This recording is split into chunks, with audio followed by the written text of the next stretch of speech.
Witamy na Malcie. To będą na pewno piękne dni. Chyba nigdzie indziej nie doświadczyliśmy takiego dobrodziejstwa atrakcji na powierzchni mniejszej niż nasz Kraków. Odnajdziesz tu różnorodność krajobrazu, wspaniałe pomarańczowe klify oblane lazurową wodą, dzieje sięgające nawet prehistorii oraz urokliwe wąskie uliczki. Tutaj słowo klimat można odmieniać na wiele sposobów. Mimo cudnych miasteczek, na Malcie rządzi jednak przyroda i dlatego to od niej też zaczniemy. Riviera Bay, bo maltańskiej nazwy nie odważę się wymówić, to przecudowne miejsce, chyba faktycznie najpiękniejsze na całej Malcie. To nie sama plaża, ale cały kompleks plaż i zatoczka przecudownie wcinająca się w brzeg. Pięknie też oświetlona i nasłoneczniona, jak szczególnie o zachodzie słońca, jak zresztą cała Malta, która jest najbardziej słonecznym miejscem w całej Europie. W dole zapraszają plaże z bursztynowym piaskiem. W sezonie jest tutaj bardzo tłoczno, w szczególności na plaży Golden Bay, gdzie jest najwięcej turystycznej infrastruktury. Jednak trekkingowe zalety tego miejsca nas najbardziej przyciągały. Warto przejść się po tutejszych wzgórzach, w szczególności gdy słońce szykuje się do snu. Ich wręcz księżycowy charakter pięknie kontrastuje z pomarańczem klifów i zielenią marcowej flory. Wspaniałe barwy Malty dopełnia turkus i granat wody, w której toniach zanurzają się skały. Czekając na zachód słońca, rozkoszowaliśmy się tymi widokami przez kilka godzin. Przypomina mi nieco kreteńskie Balos i myślę, że może stanąć w szranki z tamtą rajską plażą. Choć lazurowymi kolorami, jednak Balos bardziej mnie ujęło.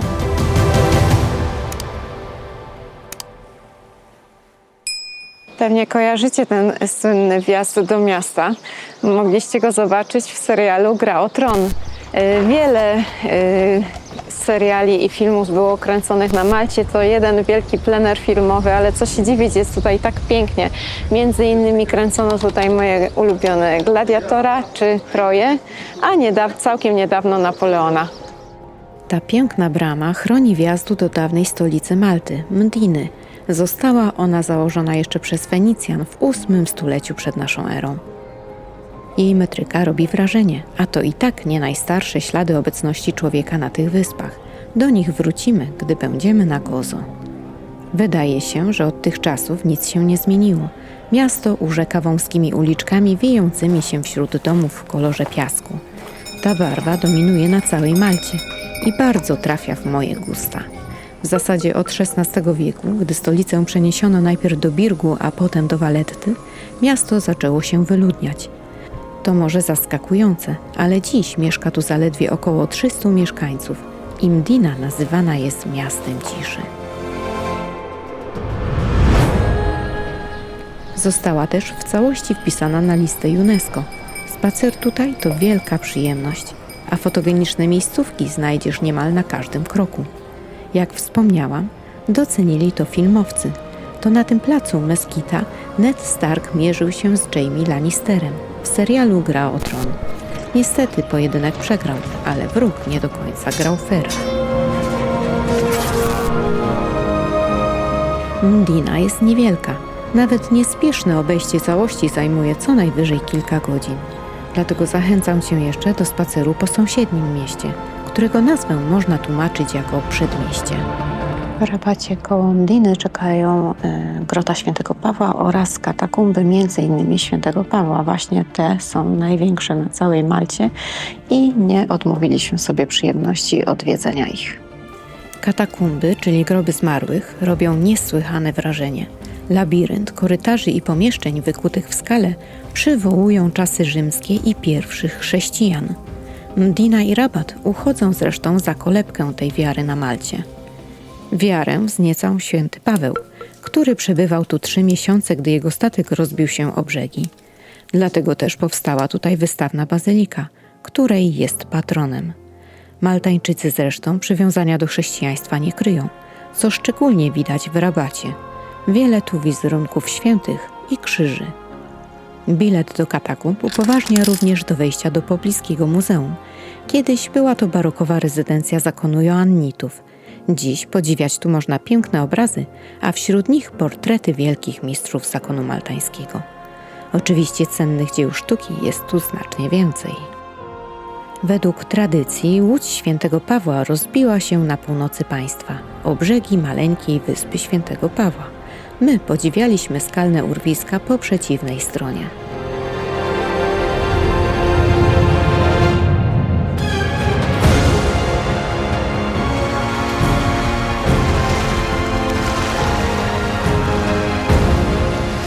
Od południa Malty strzegą te wysokie klify zwane Dingley. Wśród nich znajduje się najwyższy szczyt Malty, ale nie jest demonem wysokości, ma zaledwie 253 metry wysokości. Wiemy, że na Gozo są jeszcze inne klify, które zdecydowanie uważane są za najpiękniejsze. Chcemy to sprawdzić, na pewno będziemy chcieli je porównać, bo już tutaj nam się podoba. A kawałek za mną z tyłu jest kolejny punkt widokowy, podobno jeszcze ładniejszy na to miejsce tutaj. Klify robią niesamowite wrażenie. Niemal pionowo wyrastają z wody, tworząc barierę nie do pokonania. Zdecydowanie polecam poświęcić tutaj nieco czasu na spacer. Nieczęsto można obcować z tak piękną przyrodą. W XV wieku na wyspę przypłynęli rycerze zakonu maltańskiego. To oni przenieśli stolicę najpierw do Birgu, a potem do Valetty. Ta szczyci się tym tytułem do dzisiaj, choć to nietypowa stolica. Nie ma tu wieżowców, za to są niezliczone zabytki. Mówią o niej, że to muzeum pod gołym niebem. Nic dziwnego, że została w całości wpisana na listę UNESCO. Piękne, wiekowe budowle zerkają na ciebie niemal z każdego rogu. W centrum wyrasta najważniejsza świątynia. Katedra w Valetcie to najpiękniejszy kościół na całej Malcie, przynajmniej za taki uchodzi. Z zewnątrz dość surowy, ale we wnętrzu to podobno prawdziwa perła baroku. Wierzymy na słowo, idziemy to sprawdzić, a bilet nie jest tani, kosztuje 15 euro, ale podobno warto. Ściany szczelnie pokryte są pięknymi, złotymi zdobieniami, a posadzka kryje kolorowe płyty nagrobne maltańskich rycerzy zakonu. Wystawiono tutaj 9 kaplic. Jedna poświęcona Matce Bożej z Filermos, a pozostałe 8 językom zakonu maltańskiego, kojarzonym również ze słynnym krzyżem maltańskim. Faktycznie wnętrze świątyni jest wręcz szokująco piękne. Nie można oderwać oczu od tych zdobień ścian i stropu, a tu na naszych oczach dzieje się renowacja fragmentu obrazu.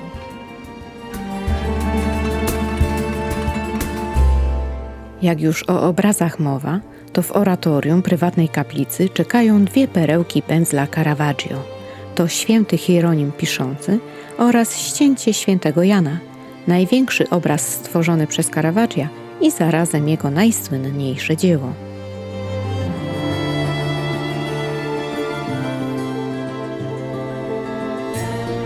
Maltańskie miasta mają niezwykłą umiejętność skłaniania do spacerów. Są one z reguły maleńkie, na kształt naszych dzielnic. Przejście główną ulicą z jednego krańca do drugiego trwa około 20 minut. Warto jednak zagłębić się w ciasne zakamarki. Na uliczkach Valetty zaszliśmy do Caffè Berry, znane na polskim podróżnikom, jak się okazuje, między innymi dlatego, że jest tutaj obsługa polsko-włoska i bardzo miło pogadać po polsku na Malcie. A miejsce słynie też z pysznego cappuccino pistacjowego, o czym zaraz się przekonamy. Kawa była naprawdę bardzo dobra i w zasadzie to swoiste 2 w 1. Kawa i słodkość. Musisz jej spróbować.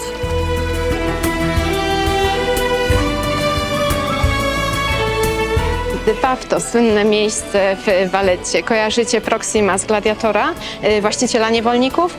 To Oliver Reed, który zamówił sobie tutaj swego czasu dużą porcję alkoholu i niestety po jej spożyciu następnego dnia znaleziono go martwego, dostał ataku serca.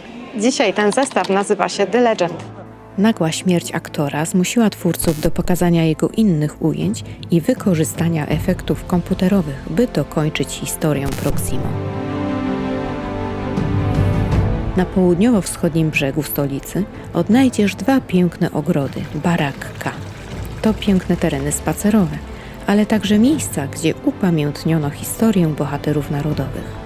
Z górnych w samo południe oraz o godzinie 16 oddawana jest salwa honorowa z armaty. Na to wydarzenie schodzą się tutaj chyba wszyscy turyści.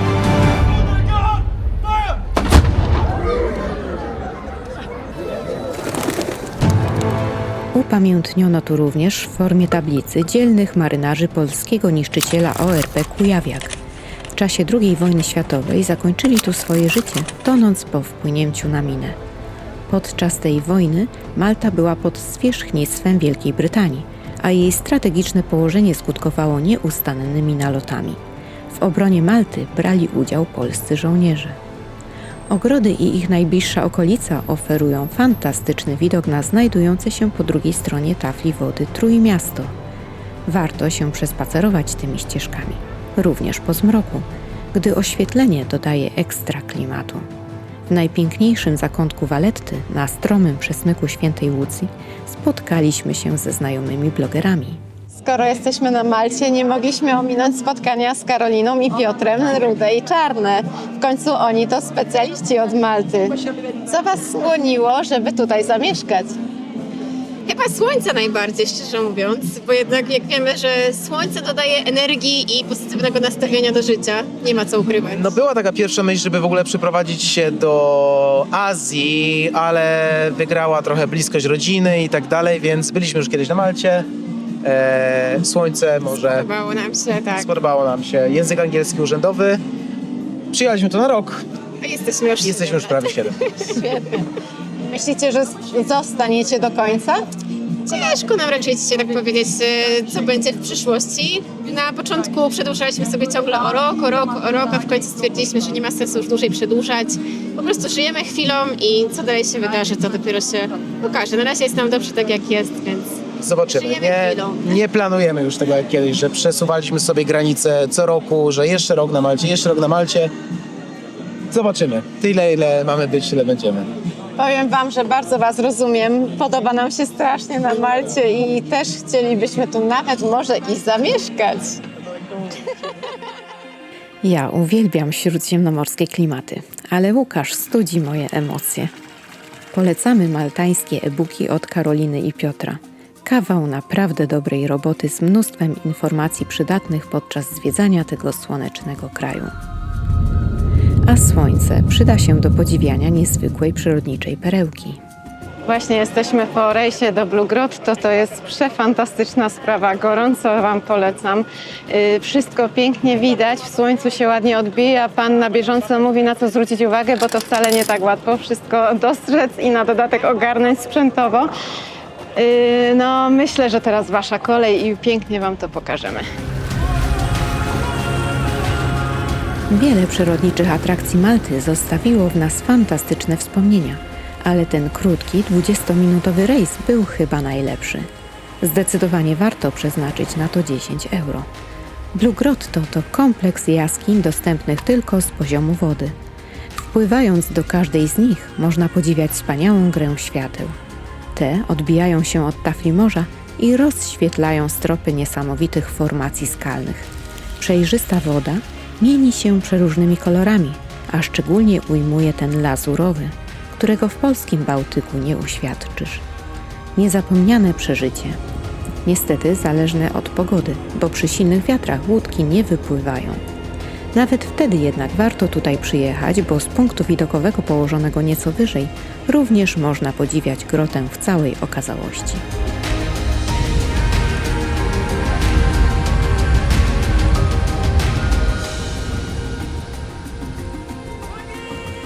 Polecimy Ci jeszcze jeden, znacznie tańszy rejs.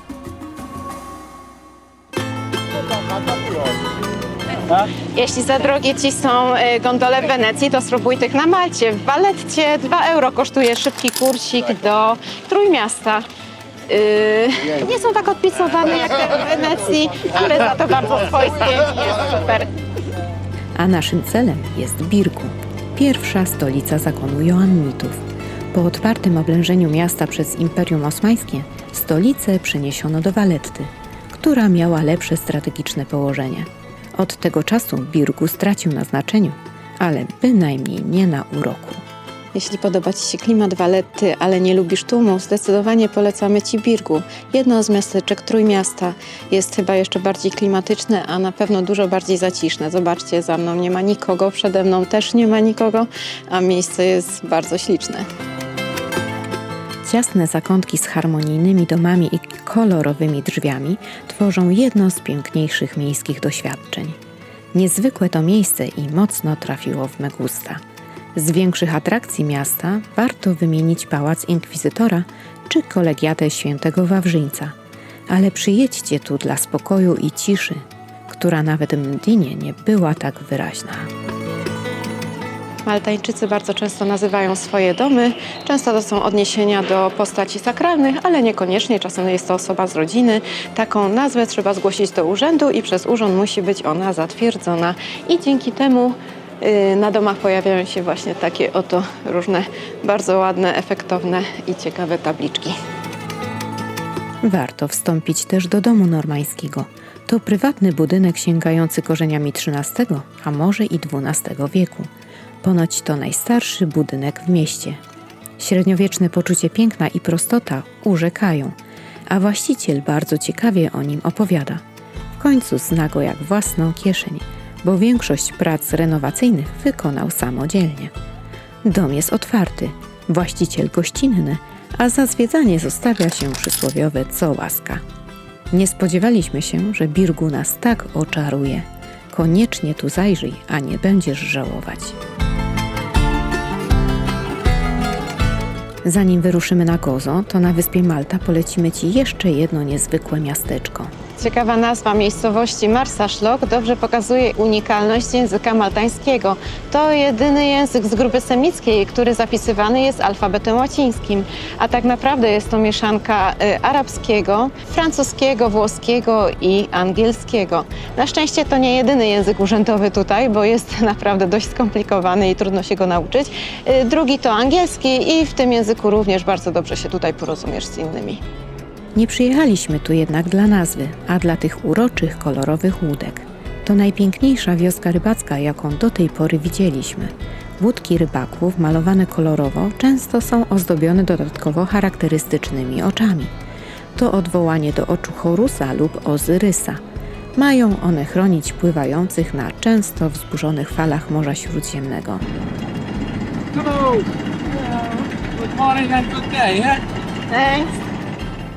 W mieście co niedziela organizowany jest słynny targ rybny. Byliśmy w innym dniu, ale i tak kramy z żywnością i pamiątkami były rozstawione. Tu skosztowaliśmy truskawek, na które sezon na Malcie już trwa. Polecamy Marsaxlokk. Miło tu posiedzieć na ławce i pospacerować przed kolorowymi bramami pięknych domostw. Państwo Malta to nie jedna wyspa, ale kilka. Płyniemy na Gozo, są tutaj promy osobowe, ale również i promy samochodowe. My jesteśmy właśnie na samochodowym, dlatego że na Gozo komunikacja miejska jest trochę gorzej rozwinięta niż na Malcie i zdecydowanie łatwiej poruszać się tutaj samochodem. Tak też właśnie uczyniliśmy. Płynie się około 15 minut, swoje musieliśmy odczekać, bo około godziny, dlatego polecam Wam przyjechanie tutaj jak najwcześniej, najlepiej koło godziny 8, żeby uniknąć dużej kolejki. Mam nadzieję, że czeka nas wspaniała przygoda na Gozo. Ta będzie głównie pod znakiem przyrody. I to jakiej?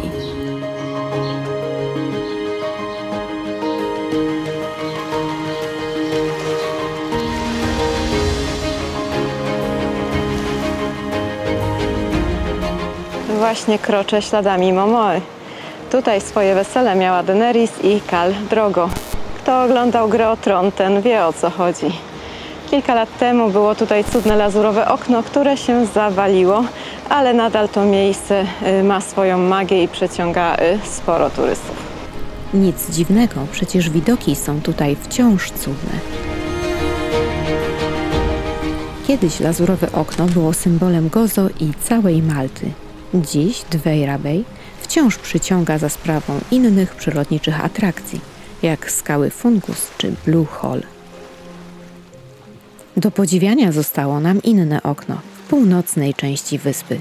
Nie jest może tak malownicze, ale wciąż trwa. Polecam też zerknąć na okoliczne klify, bo tworzą niezwykle malowniczy obrazek. Wspomniałam wcześniej, że na Malcie odnajdziemy prastare ślady człowieka.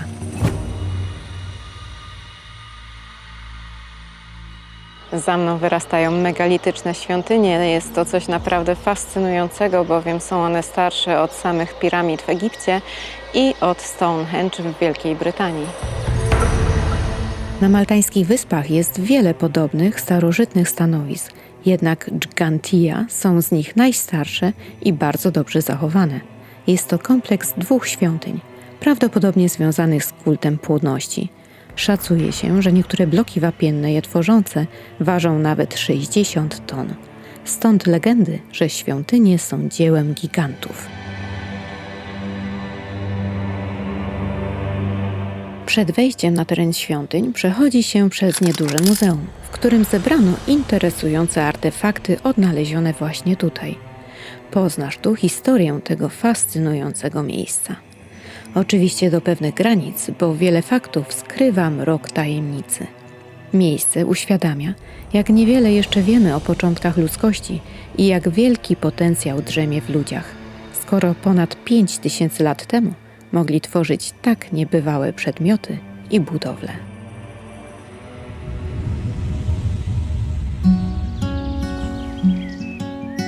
W północno-wschodniej części Gozo odnaleźć można kolejny unikat. To niewielka jaskinia, ale widok z niej jest oszałamiający. Niczym wyjęty z jakiegoś obrazu, który zdaje się być tworem wyobraźni, a nie prawdziwym widokiem. Już samo dojście do niej, bo samochód trzeba zostawić około 500 metrów wcześniej, robi spore wrażenie. Widok otwiera się na Zatokę Ramla z piaszczystą plażą. Niezwykłe, jak dodatkowa rama stworzona przez skały może spotęgować wrażenie piękna.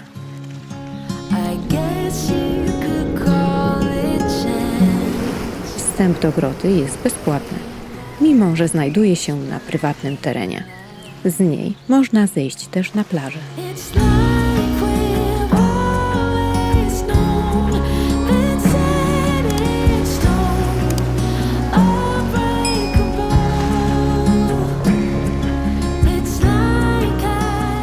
Na ostatni zachód słońca w tym filmie wybierzemy się na samo południe wyspy Gozo. Rozpościera się tu widok na potężne klify, uchodzące za najpiękniejsze na całej Malcie. Można się tutaj przejść na spacer i chłonąć to piękno.